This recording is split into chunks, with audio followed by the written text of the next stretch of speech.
Metro. By Reuben Fenton, Larry Chelona and Craig McCarthy. A career criminal with more than 100 arrests to his name was busted for cruelly shoving a 92-year-old woman into a Manhattan fire hydrant, leaving his victim too scared to walk alone in her own neighborhood. The injured elder, a Bronx native named Geraldine, spoke to the Post on Tuesday after cops arrested convicted sex offender Rashid Brimage, 31, and charged him with attacking her. I thought a brick hit me or something hit me on the left side of my head, and I went right down and hit my head against the hydrant, Geraldine, who asked that her last name be withheld for safety reasons, said of the attack. Blood was coming out, not spurting blood, but blood was dripping.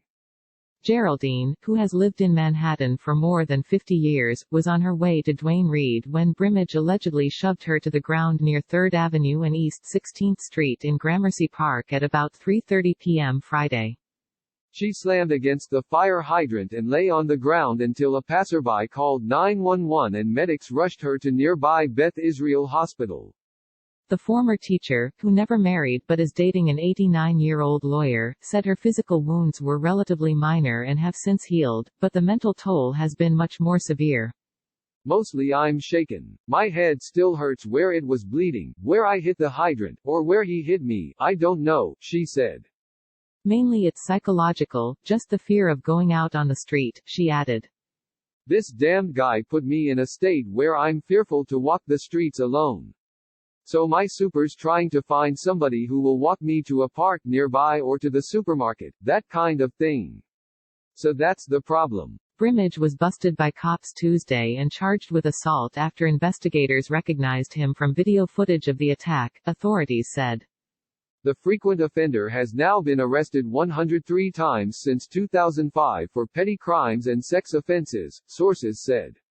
The creep was convicted of sexual misconduct in 2012, then arrested for 2 sex offenses in 2014, police sources said.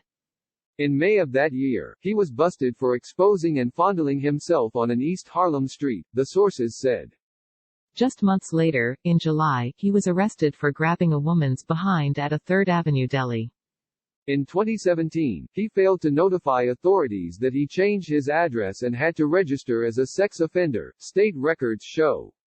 At the time of Friday's attack, Brimage had 3 open criminal cases in the city, according to court records. He was arrested February 17 for a misdemeanor assault and harassment charge for an incident that happened in the Bronx a week earlier, according to records. He was released without bail in the case. He was busted in the borough again March 5 and slapped with a trespassing summons, according to court records. And most recently, he was arrested March 9 in Manhattan and hit with criminal possession of a controlled substance, assault and attempted assault charges. He was given a desk appearance ticket for the bust and ordered to return to court at the end of July. Additional reporting by Rebecca Rosenberg.